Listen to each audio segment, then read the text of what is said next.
जनवरी 2026 की शुरुआत में अमेरिका ने ऑपरेशन एब्सोल्यूट रिजॉल्व के नाम से एक बड़ा सैन्य अभियान चलाया।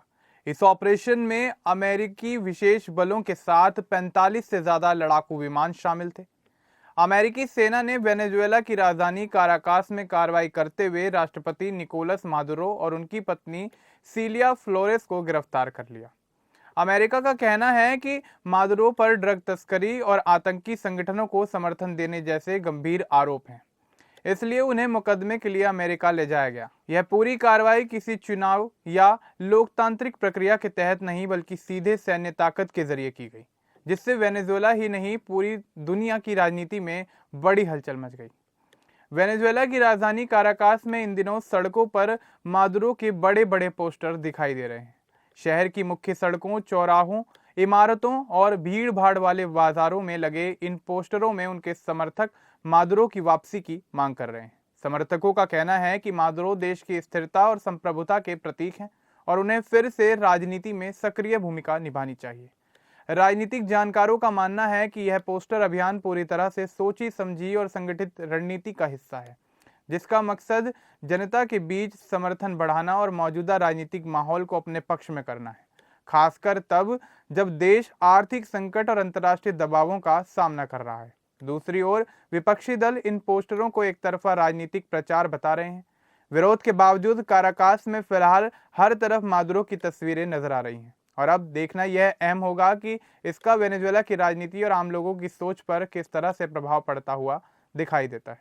काराकास और अन्य शहरों में इस घटना को लेकर स्थानीय मीडिया में भी चर्चा और बहस तेज हो गई है। कुछ चैनल इसे देश में नई राजनीतिक लड़ाई की शुरुआत बता रहे हैं, जबकि कुछ इसे विदेशी हस्तक्षेप और संप्रभुता का उल्लंघन मान रहे हैं। जनता की प्रतिक्रियाएं भी मिली जुली हैं। कुछ लोग मादुरो की गिरफ्तारी से राहत महसूस कर रहे हैं, खासकर वो लोग जो लंबे समय से आर्थिक संकट, बेरोजगारी और हिंसा का सामना कर रहे थे।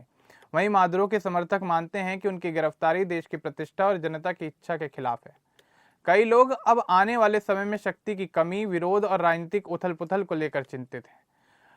सोशल मीडिया पर भी लोग अपनी राय साझा कर रहे हैं। कुछ इसे तानाशाही की समाप्ति मानते हैं, जबकि कई इसे अंतर्राष्ट्रीय कानून का उल्लंघन बता रहे हैं। इस तरह का विरोध और समर्थन जनता के बीच असमंजस और डर की स्थिति पैदा कर रहा है, खासकर उन लोगों में जो रोजमर्रा की मुश्किलों के बीच स्थिर भविष्य की उम्मीद रखते हैं।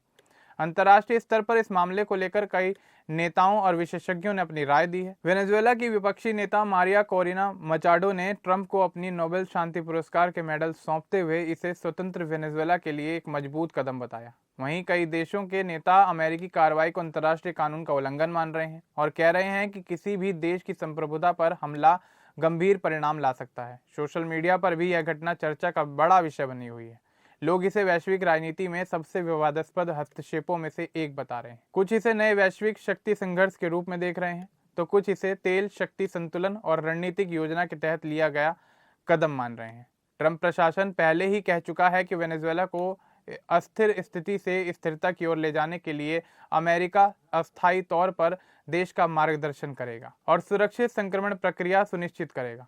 इसके आगे के कदमों में सबसे पहले राजनीतिक संक्रमण प्रक्रिया है, जिसमें अमेरिका अस्थिर राजनीति के बीच नई व्यवस्था बनाने में मदद करेगा और लोकतंत्र को मजबूत करने की दिशा में पहला कदम उठाएगा।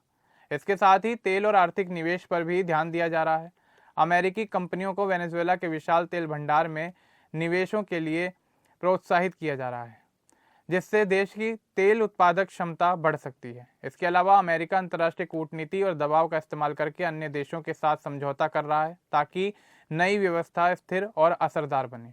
ट्रंप ने यह भी कहा है कि वेनेजुएला ने हमला समाप्त होने के बाद एक समझौता प्रस्ताव दिया, जिससे देश को जल्दी आर्थिक लाभ मिल सकता है। आने वाले समय में वेनेजुएला की स्थिति कई तरह से बदलती नजर आ सकती है।